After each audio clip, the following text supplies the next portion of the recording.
Honestly, we don't talk about this enough, but dating is extremely dangerous for people with ADHD. It's dangerous for all people, but even more so for you. Because think about it, you've got impulsivity, you've got big emotions, you're vulnerable. In other words, you wear your emotions on your face, you can't do anything halfway with ADHD, and you hyperfocus and experience time blindness. Why does this combination make it so difficult for people with ADHD to date? Let's start with impulsivity. Impulsivity is what makes you lose reality testing ability the closer you get to something that you want. You forget about the future for the sake of the present. People with ADHD experience this all the time, and they experience hyperfocus.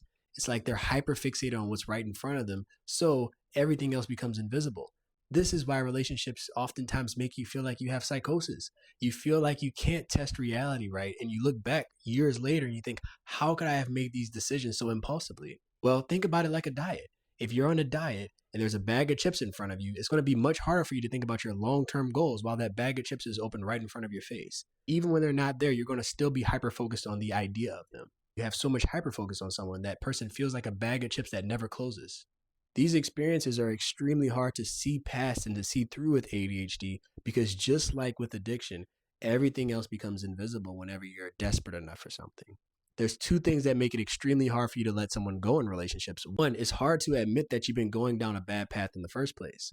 Once you're at a casino and you have to fold, you have to also admit that you didn't fold in the past and that was really silly of you, right? So now that you're in a relationship and you've gone far enough, if it works out, then that proves that it was right that I didn't fold.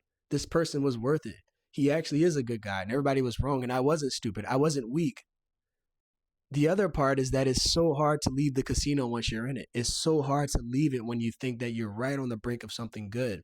You think if I just stick around a little bit longer, maybe I'll win big. Maybe all the stuff that I felt was real. And if I just calculate and communicate well in this way, things will work out. But I'm here to tell you that is an illusion. A lot of people with ADHD have been hurt so badly in their vulnerability that they go in the opposite direction of self-protection. They mask and they say, no one's ever going to hurt me the way you did. So now I'm going to be strong and independent. This starts to turn you into someone who's much more avoidant in terms of your attachment. You could be someone who's anxiously attached, putting on very avoidant like masks to protect yourself. And then this also makes it so that you're lonely and isolated at times. It makes relationships a lot more difficult, but at least you don't get hurt again, right? So how do you navigate this as somebody with ADHD? Someone who has big emotions, someone who hyper-focuses on what's in front of them, experiences impulsivity, and also has this vulnerability about them when there's toxic people in the world.